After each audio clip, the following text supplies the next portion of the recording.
নমস্কার, আমি Somnath Sengupta, beyond borders India ইনসাইটের আজকের আলোচনায় আপনাদের সবাইকে স্বাগত জানাচ্ছি। এই মুহূর্তে দাঁড়িয়ে পাকিস্তানের কাছে কমব্যাট রেডি ফাইটার জেট এর সংখ্যা যদি দেখি, সেটা আসছে অ্যাপ্রক্সিমেটলি 450, অর্থাৎ 450 মতন তাদের কাছে যে ফাইটার জেট আছে, যেটা তারা যে কোনো মুহূর্তে দাঁড়িয়ে যুদ্ধে ইউজ করতে পারে। এবার এই 450-র মধ্যে সংখ্যাগতভাবে যদি দেখি, তাহলে সব থেকে বেশি আছে এই মুহূর্তে দাঁড়িয়ে পাকিস্তান আর চায়নার জয়েন্ট কোলাবোরেশনে তৈরি একটা ফাইটার জেট আছে, যেটাকে JF-17 থান্ডার বলা হয়। তো সেই JF-17 থান্ডারের সংখ্যা হচ্ছে প্লাস মাইনাস ধরুন 150 থেকে 160টা। এছাড়া 1980-র পর থেকে পাকিস্তান ক্রমাগত ধাপে ধাপে ইউএসএ থেকে F-16 ফাইটার জেটটা অ্যাকোয়ার করে গেছে। আর এটা আছে সংখ্যায় 75 থেকে 85টা মতন। আর এছাড়া আছে ভারতবর্ষ যখন রাফাল 36টা রাফাল যখন অর্ডার করে, ঠিক সেই সময় দাঁড়িয়ে এই 4.5 জেনারেশন ফাইটার জেট অর্থাৎ রাফালের কাউন্টার হিসেবে ওরা চায়নার থেকে চায়নার যে 4.5 জেনারেশন ফাইটার জেট যেটা J-10C চায়নার জন্য, আর পাকিস্তানের জন্য যেটাকে বলা হয় J-10CE, E stands for export.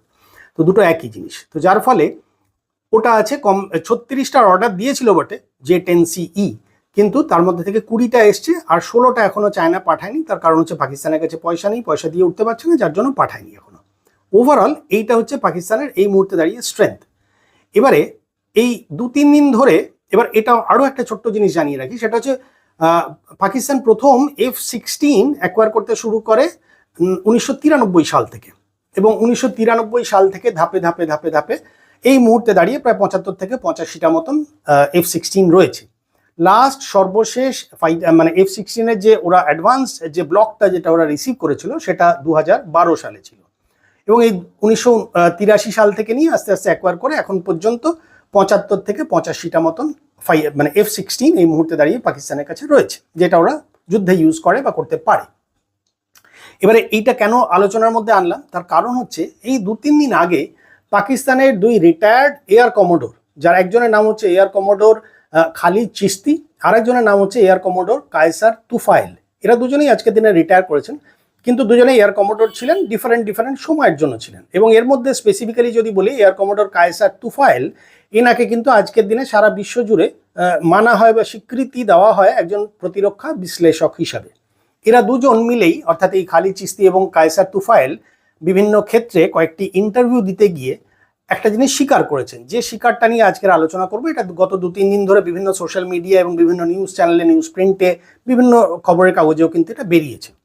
সেটা হচ্ছে এই দুজন মিলে এটা স্বীকার করে নিয়েছেন যে ডিউরিং অপারেশন সিন্দুর পাকিস্তানের এয়ারফোর্স প্রথম দিকে যখনই ওরা অ্যাটাকটা হয়, তারপর ওরা ব্যাকফুটে চলে যায়, এবং ব্যাকফুটে যে চলে গিয়েছিল তার পিছনে কিছু ভ্যালিড রিজন ছিল, এবং সেই কারণের জন্য ওরা যে ভয় পেয়ে খানিকটা পিছিয়ে গিয়েছিল, তার কারণে ওরা F-16কে আর ফ্রন্ট লাইনে নিয়ে আসেনি, এবং ওই F-16 যাতে মানে ওদের কাছে ইনট্যাক্ট থাকে, অর্থাৎ F-16-এর যাতে ক্ষতি না হয়, সেই জন্য ওরা মাটির নিচে যে সমস্ত বাংকারগুলো রয়েছে বা হ্যাঙ্গারগুলো রয়েছে সেইগুলোতে, এবং বেশ কিছু ক্ষেত্রে বিভিন্ন এয়ারফিল্ডের বিভিন্ন জায়গায় লুকানো যে সমস্ত স্পেসগুলো রয়েছে, যেখানে F-16গুলোকে তারা লুকিয়ে রেখেছিল। অর্থাৎ F-16কে যদি দেখি, তাহলে ওরা বাঁচিয়ে রাখতে চেয়েছিল, এবং F-16কে ওরা ফ্রন্ট লাইন ফাইটার জেট হিসেবে ওরা নিয়েই আসেনি।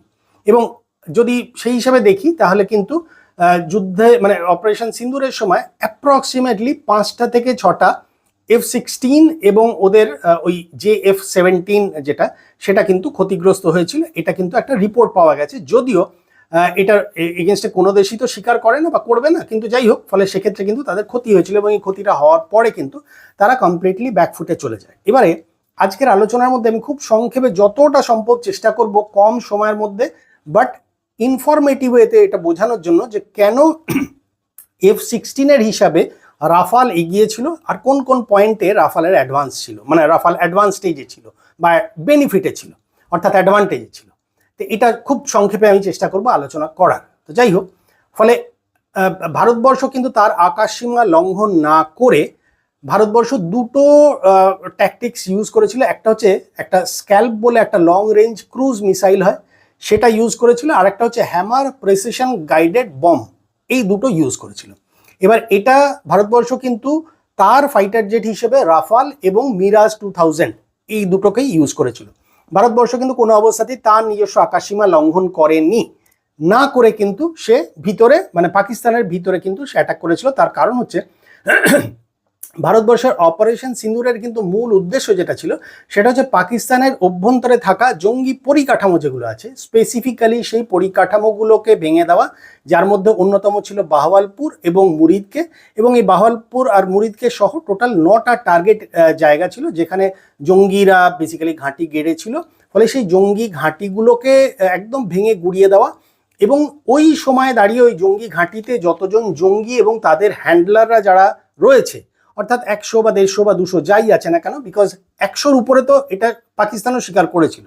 তো যাই হোক, সেই এই যে ওই সময় দাঁড়িয়ে থাকা জঙ্গি যে ঘাঁটিগুলো ছিল, সেই জঙ্গি ঘাঁটিতে 100 বা তার বেশি জঙ্গি এবং তাদের যারা হ্যান্ডলার ছিল তাদেরকে খুব বিনা কষ্টে ভারতবর্ষ হেল্প করেছিল ওই 72 হুরের কাছে পৌঁছে যেতে, এবং সেটা করেও দিয়েছিল। মানে অ্যাড্রেসের কোনো এদিক ওদিক হয়নি, একদম দেন দেয়ার তাদেরকে ওই 72 হুরের কাছে পাঠিয়ে দেওয়ার ব্যবস্থা করেছিল। যাই হোক, ফলে ভারতবর্ষ যে ইউজ করেছিল সেটা হচ্ছে স্ক্যাল্প বলে একটা লং রেঞ্জ মিসাইল একটা ইউজ করেছিল। এবার এই লং রেঞ্জ মানে স্ক্যাল্প মিসাইলের কভারেজ এরিয়া হচ্ছে বা যে ডিস্টেন্স কভার করে সেটা হচ্ছে যে এরিয়া যেখান থেকে আপনি হিট করছেন সেখান থেকে 300 থেকে 500 কিলোমিটার মতন, অর্থাৎ কলকাতার আকাশ থেকে যদি আমি হিট করি তাহলে জাস্ট বোঝানোর জন্য বলছি কম বেশি পাটনা বা কম বেশি পুরী বা ইভেন গুয়াহাটি পর্যন্ত একটা রেঞ্জ, অর্থাৎ ভারতের আকাশসীমা থেকে ওটাকে যখন ইউজ করা হয়েছিল, অর্থাৎ স্ক্যাল্প লং রেঞ্জ মিসাইলকে যখন ছোড়া হয়েছিল তখন 300 থেকে 500 কিলোমিটার দূরত্বের মধ্যে যতগুলো জঙ্গি ঘাঁটি ছিল সেগুলোকে টার্গেট করে ধ্বংস করা হয়েছিল।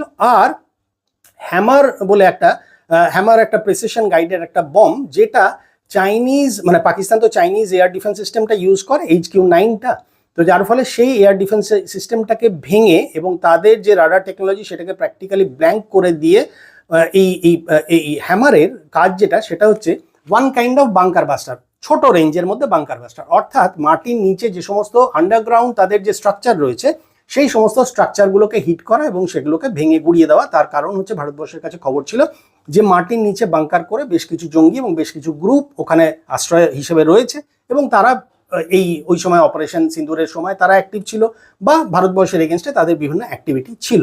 ফলে এই স্ক্যাল্প মিসাইল এবং এই প্রেসিশন গাইডেড হ্যামার বম যেটা সেটা ইউজ করেছিল। এবার সেইটার কাউন্টার হিসেবে যখন পাকিস্তান তার এয়ারফোর্সকে ফ্রন্টে নিয়ে আসে সেই সময় পাকিস্তান একটা জিনিস দেখে যে পাকিস্তানের F-16 কাছে যে মিসাইলটা রয়েছে সেই মিসাইলটার নাম হচ্ছে আমরাম, AMRAAM। তো সেই আমরাম যেটা সেটা হচ্ছে একটা advance medium range air two air missile, এটার নাম হচ্ছে আমরাম। এবার এই আমরামের রেঞ্জ হচ্ছে 70 থেকে 100 কিলোমিটার। আপনি একটা জিনিস ঘুরে ফিরে দেখুন, ওই রামের নাম দিয়ে কিন্তু সব আসছে, আমরামও কিন্তু সেই রামের নাম দিয়েই আসছে। যাই হোক, তো সেই আমরামের রেঞ্জ হচ্ছে 70 থেকে 100 কিলোমিটার। আর এই রাফালে যে মিসাইলগুলো রাখা রয়েছে যেগুলো ইউজ করা হয়েছে, অর্থাৎ রাফালে যে মিসাইলগুলোকে ফিট ইন করানো হয়, অর্থাৎ এই same air two air missile যেগুলো আছে সেগুলোকে বলা হয় মেটিওর। এবার এই মেটিওরের রেঞ্জ হচ্ছে 150 থেকে 200 কিলোমিটার। আমি আরেকবার বোঝানোর জন্য বলছি, F-16 আমরাম বা আমরাম বলে যে air two air missile system যেটা লাগানো রয়েছে সেটার ডিস্টেন্স হচ্ছে মানে তার কভারেজ এরিয়া হচ্ছে 70 থেকে 100 কিলোমিটার। আর রাফালে যে এয়ার টু এয়ার মিসাইল সিস্টেমটা যেটা অপারেট করানোর জন্য ইউজ করা হয় বা লাগানো রয়েছে সেটার ডিস্টেন্স হচ্ছে 150 থেকে 200 কিলোমিটার। অর্থাৎ একটা হাওয়াতে যখন একটা রাফালকে হিট করার জন্য একটা F-16 আসবে তখন প্রথম কথা হচ্ছে ওকে ওই রেঞ্জের মধ্যে চলে আসতে হবে, অর্থাৎ ওই 70 থেকে 100 কিলোমিটারের মধ্যে আসতে হবে, অর্থাৎ রাফালের প্লেনটা 70 থেকে 100 কিলোমিটারের মধ্যে আসতে হবে। ভালো করে বুঝবেন কিন্তু এটা, তা না হলে এটার মজাটা পাবেন না। এবার 70 থেকে 100 কিলোমিটারের মধ্যে যখনই আসবে তখন রাফালে লাগানো আছে কি, রাফালে লাগানো আছে মেটিওর বলে যে মিসাইলটা, তার রেঞ্জ হচ্ছে 150 থেকে 200 কিলোমিটার। তার ফলে ও 100 কিলোমিটারও যদি আসে বা নাও আসে তার আগে থেকেই রাফালের সিস্টেম ওকে ধরে নিচ্ছে, অর্থাৎ রাফালের নিজস্ব যে সিস্টেম সেটা কিন্তু এই F-16কে আইডেন্টিফাই করে নিচ্ছে এবং করে নিয়ে ও কিন্তু মেটিওর দিয়ে ওকে হিট করে দিচ্ছে। এইটা হয়েছিল বলে এই যে 4-5টা ফাইটার জেট যেটা ডাউন করেছিল ইন্ডিয়া, যার মধ্যে F-16ও ছিল, সেটা এই কারণের জন্য হতে পেরেছিল। সেটা কিন্তু প্রকারান্তরে স্বীকার করে নিয়েছে এই চিশতি আর আরেকজন ভদ্রলোক। শুধু তাই নয়, ইনফ্যাক্ট ভারতের S-400 এর ফলে এয়ার ডিফেন্স সিস্টেমের ফলে পাকিস্তানের ভূমিতে থাকা, পাকিস্তানের ভিতরে 300 কিলোমিটার ভিতরে থাকা একটা চাইনিজ অ্যাওয়াক্স বিমানকেও কিন্তু একইভাবে কিন্তু ধ্বংস করে দেওয়া হয়েছিল, যার ফলে ওভারঅল ওই সময় দাঁড়িয়ে কিন্তু পাকিস্তান কিন্তু খুব ভয় পেয়ে গিয়েছিল এবং যার ফলে ব্যাকফুটে চলে গিয়েছিল। এছাড়া আরেকটা খুব ইম্পর্টেন্ট জিনিস আছে যেটা শেয়ার না করলে হবে না, সেটা হচ্ছে যে কোনো মিসাইলের, এই ধরনের এয়ার টু এয়ার মিসাইলের একটা নো এসকেপ জোন থাকে। এবার এই নো এসকেপ জোনটা জেনারেলি হয় প্রথম 20 থেকে 30 কিলোমিটারের মধ্যে। তার কারণ হচ্ছে এই যে অ্যামরাম বলে যে মিসাইল সিস্টেমটা আছে F-16 তার যে সিস্টেমটা, সেটাতে এই রকেটটা যখন এর মধ্যে একটা রকেট ইঞ্জিন আছে, এই মিসাইলের মধ্যে একটা রকেট ইঞ্জিন আছে, এই ইঞ্জিনটা প্রথম 15 সেকেন্ড থেকে বড় জোর 20 সেকেন্ড পর্যন্ত জ্বলে শেষ হয়ে যায়। এবার ওই যেই 15-20 সেকেন্ড জ্বলে তার মধ্যে একটা অদ্ভুত জোর একটা থ্রাস্ট তৈরি করে, সেই থ্রাস্টের জোরেও কিন্তু 70 থেকে 100 কিলোমিটার পর্যন্ত পাড়ি দেয়, যার ফলে যত দূরত্ব যেতে থাকে অর্থাৎ 20-30 কিলোমিটারের পরেও 50-60-70-80 কিলোমিটার যত দূরে যেতে থাকে তত আস্তে আস্তে ওর স্পিড আর ধ্বংস করার ক্ষমতাটা ওভারঅল কমে যায়। এটা ভালো করে বুঝবেন, এটা হচ্ছে অ্যামরামের ক্ষমতা, এটা হচ্ছে একটা রকেট ইঞ্জিন আছে। আর আমাদের এই রাফালে যে সিস্টেমটা রয়েছে সেই মেটিওরে একটা র্যামজেট ইঞ্জিন লাগানো থাকে, এবং এই র্যামজেট ইঞ্জিনের বেনিফিটটা যেটা বা অ্যাডভান্টেজ যেটা, সেটা হচ্ছে ওরম কোনো ওর বাতাসের অক্সিজেন থেকেও ক্রমশ অক্সিজেন নিতে থাকে, যার ফলে ওর ওই হিট করা পর্যন্ত, মানে কোনো টার্গেটে হিট করা পর্যন্ত ওর ফুয়েলটা জ্বলতে থাকে। ফলে ও প্রথম থেকে শেষ পর্যন্ত অর্থাৎ ওর যে রেঞ্জ যেটা, সেটা 150 থেকে 200 কিলোমিটার। তো এবার ওই 150 থেকে 200 কিলোমিটার পর্যন্ত কনস্ট্যান্ট একই স্পিডে যেতে পারে, বা ইভেন আপনি যদি চান তাহলে ওর স্পিডকে আপনি কন্ট্রোল করতে পারেন, অর্থাৎ বেশি বা কম করতে পারেন। তার কারণ হচ্ছে ও ওই বায়ুমণ্ডল থেকে এয়ার নেয়, ওই এয়ারটা নিয়ে ওই ফুয়েলটা জ্বলতে থাকে আর ওকে ক্রমাগত স্পিড দিতে থাকে, যার ফলে এই মানে আপনি যদি জেট ফাইটারটা, মানে আপনি রাফালে বসে ওর স্পিড বা ম্যানুভারেবিলিটি অর্থাৎ ওকে আপনি ডিরেকশনও আপনি চেঞ্জ করে দিতে পারেন। এটা হচ্ছে অ্যাডভান্টেজ এই মিসাইলটার, যার ফলে এই মিসাইলটার নো এসকেপ জোন হচ্ছে অন্যান্য নর্মাল যে মিসাইল তার থেকে 3 থেকে 6 গুণ বড়। নর্মাল মিসাইলের নো এসকেপ জোন হচ্ছে কম বেশি 20 থেকে 30 কিলোমিটার, অর্থাৎ এই 20 থেকে 30 কিলোমিটারের মধ্যে সর্বোচ্চ স্পিড আর সবচেয়ে বেশি ধ্বংসাত্মক ক্ষমতা থাকে। তারপরে যত এগিয়ে যায় তত ওর ম্যানুভারেবিলিটি কমে যায়, ওর ধ্বংস করার ক্ষমতা কমে যায়, আর ওর স্পিড ক্রমশ কমতে থাকে। এবার এর অর্থাৎ এই মেটিওরের ওই র্যামজেট ইঞ্জিনের কারণে ওর প্রথম থেকে শেষ পর্যন্ত স্পিড মেনটেন রাখে। আপনি চাইলে ওকে ম্যানুভারেবল করতে পারেন, অর্থাৎ ওর ডিরেকশনকে আপনি চেঞ্জ করতে পারেন, ওর স্পিডকেও চেঞ্জ করতে পারেন, যার ফলে এর যে নো এসকেপ জোন অর্থাৎ মেটিওর মিসাইলটার যে নো এসকেপ জোন, সেটা হচ্ছে এই নর্মাল কন্ডিশনের থেকে 3 থেকে 6 গুণ। অর্থাৎ কম বেশি আপনি যদি দেখেন তাহলে 60 থেকে 120 কিলোমিটার এরিয়া জুড়ে হচ্ছে নো এসকেপ জোন। অর্থাৎ এই জায়গাটার মধ্যে যদি আপনি পড়েন তাহলে যে কোনোভাবেই আপনি চেষ্টা করুন না কেন আপনি পালাতে পারবেন না। এটা হলো এই দুটোর মানে F-16 আর রাফালের যে মিসাইল তার মধ্যে টেকনোলজিক্যালি যদি আমি ডিফারেন্স দেখি, এই দুটো হচ্ছে খুব উন্নত। তো যার ফলে রাফাল এবং রাফালের যে টোটাল অ্যাডভান্স সিস্টেম, এর মধ্যে রাফালের আরও একটা খুব ইম্পর্ট্যান্ট সিস্টেম আছে যেটাকে বলা হয় স্পেকট্রা। স্পেকট্রা মানে হচ্ছে ওর একটা ইলেকট্রনিক ওয়্যারফেয়ার একটা স্যুট থাকে, অর্থাৎ এন্টার রাফালটা জুড়ে পুরো 360 ডিগ্রির একটা কভারেজ দেওয়া থাকে। ওই কভারেজের মধ্যেও কি কি করে সেটাও আমি খুব সংক্ষেপে বলছি। একটা হচ্ছে ও ও মানে ধরুন কোনো রাডার যখন ওরা একটা তরঙ্গ ছাড়ে, সেই ওয়েভটাকে, রাডার যে ওয়েভটা আছে সেই ওয়েভটা আবার ফিরে আসে, অর্থাৎ টার্গেটে হিট করে আবার ফিরে আসে। কিন্তু এ কি করে, ওই স্পেকট্রাম যেটা আছে সেই স্পেকট্রামটাকে কমপ্লিটলি শুষে নেওয়ার ফলে, যেরকম আমরা এতে হেডফোনে দেখি না, আমরা নয়েজ ক্যান্সেলেশন ইউজ করি যার ফলে বাইরের আওয়াজটা শুষে নেয়, ঠিক ওই একইভাবে ওই যে বাইরের যে স্পেকট্রাম, যেটা রাডার যে স্পেকট্রামটা ফেলছে সেই স্পেকট্রামটাকেও শুষে নেয়, যার ফলে রাডারের কাছে অ্যাকচুয়ালি কোনো ডেটা ফিরে যায় না, যার ফলে রাডার কিছু ধরতে পারে না। এটা হলো একটা জিনিস। সেকেন্ড থিং হচ্ছে ওর আরেকটা জিনিস যেটা করে সেটা হচ্ছে কাউন্টার মেজারমেন্ট অ্যাকশন নেয়। অর্থাৎ যদি পাইলট নাও খেয়াল করে তাহলেও কিন্তু ও ইলেকট্রনিক জ্যামিং এবং ইনফ্রারেড ফ্লেয়ার ছুড়ে ও শত্রুপক্ষকে ঘায়েল করতে পারে, বা শত্রুপক্ষ পুরো ইনফ্রারেড জ্যামটাকে, মানে পুরো টেকনোলজিক্যাল বা ইলেকট্রনিক সিস্টেমটাকে কিন্তু বন্ধ করে দিতে পারে। এবং ওই রাফাল জেটকে কে মানে কে লেসার রে ছুড়লো বা কে দেখছে, বা রাডারে কোন রাডারে যদি ধরা পড়ে থাকে তাহলে কোথাও কোনো রাডার ওকে অ্যাক্সেস করছে কিনা, কেউ ওকে অ্যাটাক করার জন্য কোনো মিসাইল ছুড়েছে কিনা, এন্টায়ার 360 ডিগ্রিকে কভারেজ করে ও পাইলটের কাছে ককপিটে যে স্ক্রিন আছে সেই স্ক্রিনে ও ক্রমাগত ডেটা দিতে থাকে। এবং যদি পাইলট খেয়াল নাও করে তাহলেও সেক্ষেত্রে ওর মতন করে ও অ্যাক্সেস করে নিয়ে পাইলটকে আবার ইনস্ট্রাকশনস দিতে থাকে যে পাইলটের এখন কি করা উচিত, বা কোন দিকে কাটানো উচিত, বা কি করা উচিত, বা কোন দিকে যাওয়া উচিত, অর্থাৎ ম্যানুভারেবিলিটির পার্টটাও কিন্তু টেক কেয়ার করে।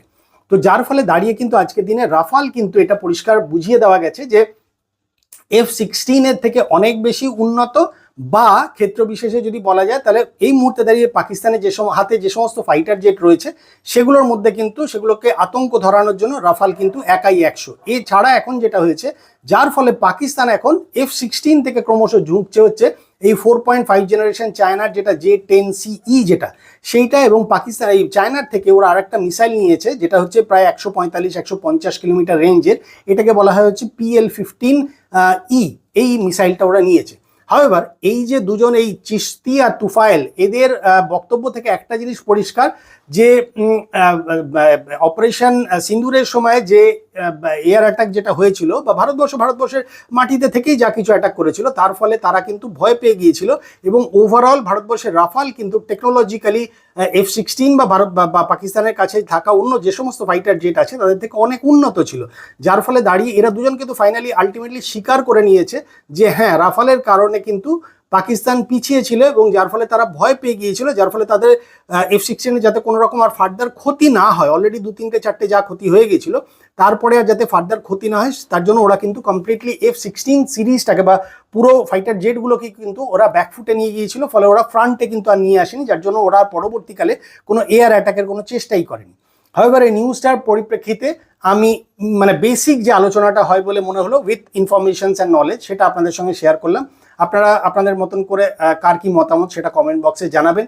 আজকের আলোচনাটা এখানেই শেষ করলাম। নেক্সট আর একটা কোনো আলোচনায় আপনাদের সঙ্গে দেখা হচ্ছে ভিডিওর মাধ্যমে। সবাই খুব ভালো থাকবেন। নমস্কার।